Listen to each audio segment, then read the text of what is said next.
परमपूज्य वंदनीय तुकडोजी महाराज की त्याला उशीर झाला कारण की लोकसभेच्या आंदोलन ज्या पद्धतीनं जाईल त्या पद्धतीनं रस्त्यावर उतराचं जे शब्द तुम्ही दिला त्याबद्दल आपण सलीलजी देशमुख यांचं टाळ्या वाजवून स्वागत करूया। यानंतर वर्धा जिल्ह्याचे खासदार अमरजी काळे यांना विनंती करतो की त्यांनी आपलं मनोगत व्यक्त करावं।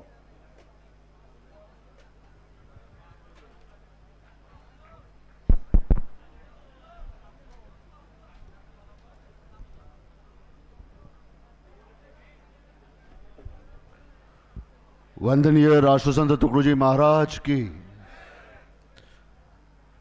आज महाराजांना या ठिकाणी सर्वपहिले नमन करतो, वंदन करतो। या ठिकाणी शेतकऱ्यांच्या न्याय मागण्यांकरता या ठिकाणी बच्चूभाऊ कडूंचं हे अन्नत्याग आंदोलन या ठिकाणी सुरू झालेलं आहे। या आंदोलनाचा आजचा हा 5वा दिवस आहे।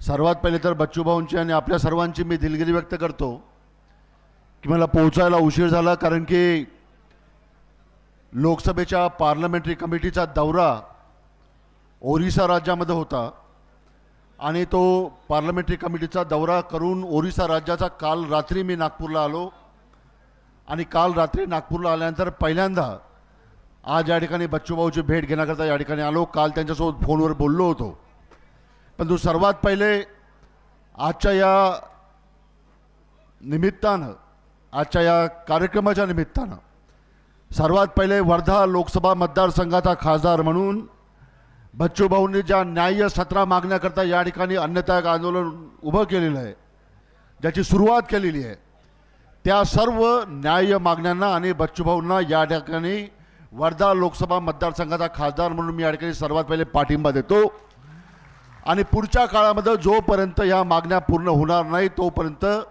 रस्त्यावरची लढाई त्या निमित्तानं आपण सर्व लढू, हा संकल्पसुद्धा त्या निमित्तानं आपण या निमित्तानं निश्चित करू।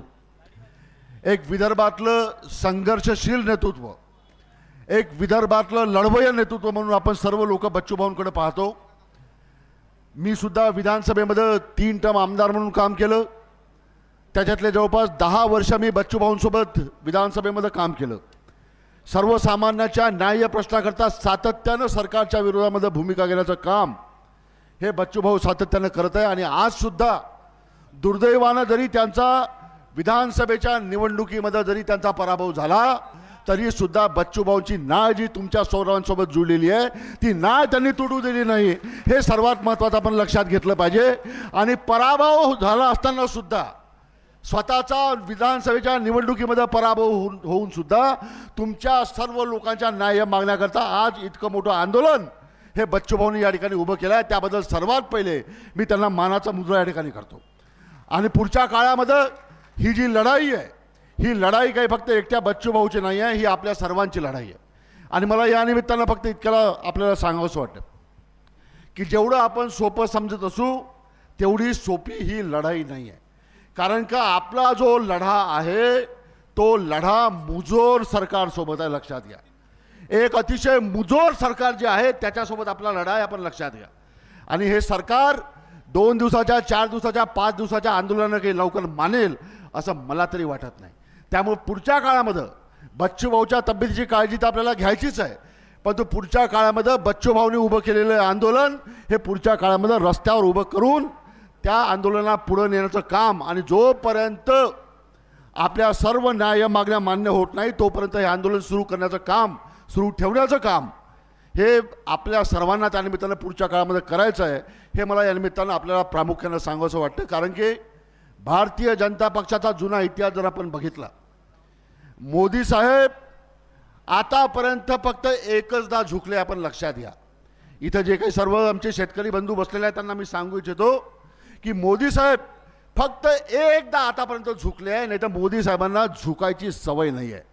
आणि मोदी साहेबांना या देशामध्ये पहिल्यांदा झुकवण्याचं काम जर कोणी केलं असेल तर या देशातल्या शेतकऱ्यांनी केलं, आपण लक्षात घ्या।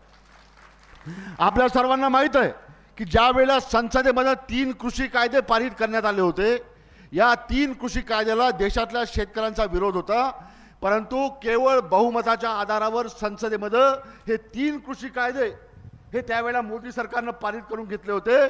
परंतु त्यावेळेला देशातला शेतकरी पेटून उठला आणि 378 दिवस दिल्लीच्या बॉर्डरवर शेतकऱ्यांनी आंदोलन केलं आणि 700 शेतकरी त्या आंदोलनामध्ये शहीद झाले।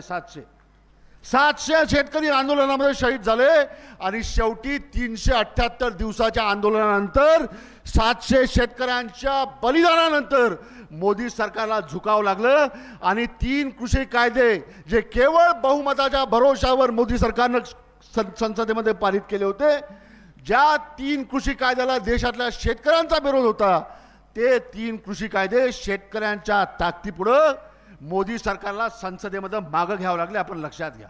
त्यामुळे ही शेतकऱ्यांची ताकद आहे आणि आतापर्यंत मोदी साहेबांना फक्त झुकवण्याचं काम जर या देशामध्ये कोणी केलं असेल ते केवळ आणि केवळ फक्त देशातल्या शेतकऱ्यांनी केलं आहे। त्यामुळे आता दुसऱ्यांदा असं म्हटलं जात होतं का देशात नरेंद्र आणि राज्यात देवेंद्र, त्यांचेच चेले त्यांचे शिष्य तेवढेच ते सुद्धा काय म्हणतो, म्हणजे पहिला शब्द कोणता वापरला होता,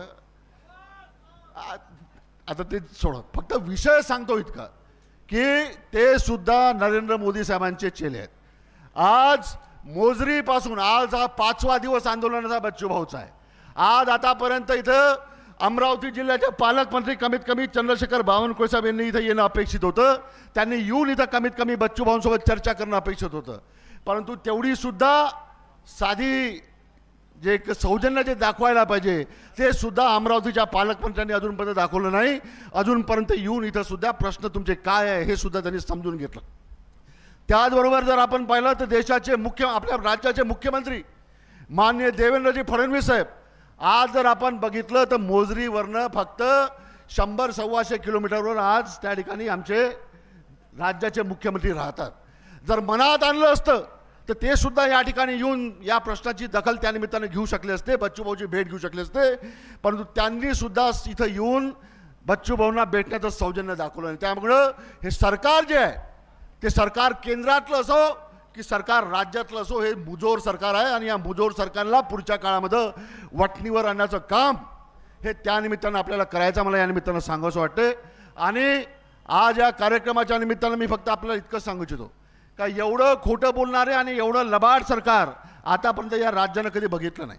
आपल्या माहितीकरता मी या ठिकाणी सांगू इच्छितो की मागच्या 1.5-2 वर्षापूर्वी 2 वर्षापूर्वी मागच्या समृद्धी एक्सप्रेसवेवर एक अपघात झाला होता आणि या समृद्धी एक्सप्रेसवेवर झालेल्या अपघातामध्ये 25 जणांचा जळून कोळसा झाला होता। बुलढाणा जिल्ह्यामध्ये अपघात झाला होता, 25 जण जळून कोळसा झाले होते, त्याच्यातले 14 लोक आमच्या वर्धा लोकसभा मतदारसंघातले होते।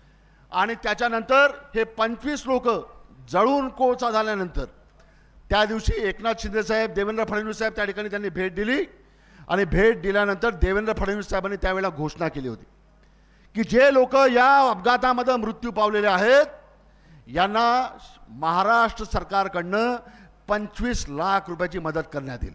आता या जुलै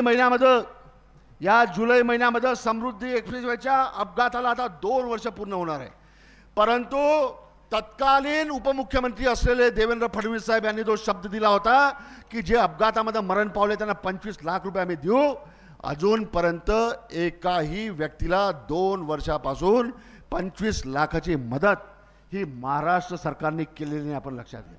त्यामुळे एवढं हे मुजोर आणि एवढं हे नालायक सरकार आहे। त्यामुळे पुढच्या काळामध्ये या सरकारला वटणीवर आणण्याचं काम हे त्यानिमित्तानं आपण केलं पाहिजे असं मला सांगावंसं वाटतं। आणि भारतीय जनता पक्षाच्या नेत्यांना मला फक्त इतकं सांगावंसं वाटतं की तुम्ही प्रभू श्रीरामाचं नाव घेऊन तुम्ही राजकारण करता, प्रभू रामाच्या मंदिराच्या नावाने तुम्ही राजकारण करता, प्रभू रामाचं नाव घेऊन तुम्ही राजकारण करता, परंतु मला या निमित्तानं भारतीय जनता पक्षाच्या नेत्यांना सांगावंसं वाटतं की तुम्हाला प्रभू श्रीरामाचं नाव घेण्याचा नैतिक अधिकारच नाही आहे। कारण की प्रभू श्रीराम हे एकवचनी होते, प्रभू श्रीराम एकवचनी होते। असं म्हटलं जात होतं की रघुकुल रीत सदा चली आई, प्राण जाय पर वचन न जाय, असं म्हटलं जात होतं। आणि प्रभू श्रीराम हे 14 वर्ष वनवासात गेले. त्याचं कारण हे होतं की प्रभू श्रीरामाचे वडील राजा दशरथ यांनी जो राणी कैकेयीला शब्द दिला होता तो शब्द खाली पडू नये याच्याकरता, वडिलांचा शब्द खाली पडू नये याच्याकरता प्रभू श्रीराम 14 वर्ष वनवासात गेले होते. त्यामुळं प्रभू श्रीराम हे एकवचनी होते, दिलेला शब्द पाळत होते, वचनाची त्यांना किंमत होती. आज प्रभू श्रीरामाचं नाव घेऊन भारतीय जनता पक्षाचे लोक राजकारण करून राहिले, परंतु या लोकांना प्रभू श्रीरामाचं नाव घेण्याचा नैतिक अधिकार नाही, कारण की प्रभू श्रीराम हे एकवचनी होते. आणि हे सरकार हे नालायक आणि ढोंगी आणि शब्दाला किंमत नसणारं हे सरकार आहे. त्यामुळे माझी इतकी अपेक्षा राहील का एकदा देशातल्या शेतकऱ्यांनी नरेंद्र मोदींना झुकवलंय, आता वेळ महाराष्ट्रातल्या शेतकऱ्यांची आहे. आणि पुढच्या काळामध्ये या देवेंद्र फडणवीसांना सुद्धा झुकवण्याचं काम या महाराष्ट्रातला शेतकरी पुढच्या काळामध्ये निश्चित करून दाखवेल, हा विश्वास मी या ठिकाणी व्यक्त करतो. आणि रस्त्यावरची लढाई लढण्याकरता अमर काळे सुद्धा जेव्हा तुम्हाला आवश्यकता पडेल त्यावेळेला सदैव तुमच्या सोबत आहे, ही ग्वाही आज या कार्यक्रमाच्या निमित्तानं देतो. 2 मिनिटं बोलतो आणि भाषण संपवतो. आज रस्त्यावरचीच लढाई गरजेची आहे, कारण की सभागृहामध्ये जेव्हा लोकसभेमध्ये आम्ही तुमचे प्रश्न मांडतो तेव्हा शेतकऱ्यांचा विषय घेतला तर अध्यक्ष महोदय आमचा माईक बंद करून टाकतात, आम्हाला बोलूसुद्धा दिला जात नाही, अशी परिस्थिती आज सभागृहामध्ये आहे, संसदेमध्ये आहे. संसदेमध्ये जर शेतकऱ्यांचे विषय घेतले, संसदेमध्ये शेतकऱ्यांच्या आत्महत्याचे विषय घेतले तर त्या ठिकाणी आमचा माईक बंद करण्याचं काम त्या ठिकाणी अध्यक्ष महोदय चेअरवरनं करत असतात. त्यामुळे पुढच्या काळामध्ये सभागृहामध्ये जर न्याय भेटला नाही तर पुढची लढाई रस्त्यावरची आपण सर्व लढूया, इतकंच मी या निमित्तानं सांगू इच्छितो. आणि या देशाचे खरे आधारस्तंभ जर कोण असेल ते 2च आहे, एक जय जवान जय किसान. त्यामुळे देशावर सीमेवर देशाचं रक्षण करणारा जवान आणि अन्नधान्य निर्माण करणारा शेतकरी हे खऱ्या अर्थानं देशाचे 2 आधारस्तंभ आहे. आणि आज मोठ्या संख्येनं आत्महत्या वाढतात आहे. मागच्या 2 वर्षामध्ये मी लोकसभेमध्ये सांगितलं की मागच्या 2 वर्षामध्ये अमरावती आणि वर्धा जिल्ह्यामध्ये 600 शेतकऱ्यांनी आत्महत्या केल्या, हे संसदेमध्ये सांगितलं. हे जेव्हा सांगत होतो तेव्हा मटण बंद करण्यात आली. त्यामुळे सांगायचं तात्पर्य इतकं आहे की पुढची लढाई ही रस्त्यावरची आहे आणि या रस्त्यावरच्या लढाईकरता आपण त्यानिमित्तानं तयार राहावं, इतकीच एक अपेक्षा या ठिकाणी करतो. बच्चूभाऊंना नम्र विनंती करतो की तब्येतीची काळजी घ्या.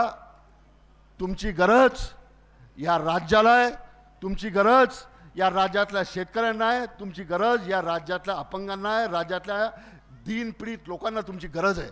त्यामुळं माझी इतकी अपेक्षा राहील, लढाई तर लढायचीच आहे, संघर्ष तर करायचाच आहे, पण तो पुढच्या काळामध्ये तब्येतसुद्धा आपण सांभाळण्याचं काम करावं, इतकी एक नम्र विनंती या ठिकाणी करतो. पुन्हा आपल्या सर्वांचं मनापासून या ठिकाणी आभार मानून पुढच्या काळामध्ये ही लढाई आपण रस्त्यावर लढू, हाच संकल्प आजच्या या कार्यक्रमाच्या निमित्ताने या ठिकाणी करतो. आणि आज या ठिकाणी आमच्यासोबत आमचे नेते रोहितजी पवारसाहेब आलेत. पवारसाहेबांनी सुद्धा त्यांना त्या निमित्तानं विशेष या ठिकाणी पाठवलं आहे, ते सुद्धा आपली भूमिका या ठिकाणी मांडतील. मी आपल्या सर्वांचं मनापासून आभार मानतो आणि बच्चूभाऊंना त्यांच्या पुढच्या वाटचालीकरता, पुढच्या लढाईकरता आणि तुम्हाला सुद्धा या ठिकाणी शुभेच्छा देतो आणि माझ्या 2 शब्दांना विराम देतो. धन्यवाद. धन्यवाद अमरदादा. आपल्या भाषणातून, आपल्या वाणीतून तुम्ही या आंदोलनाला आणखी एक ताकद भरली, त्याबद्दल तुमचं मनापासून आभार. यानंतर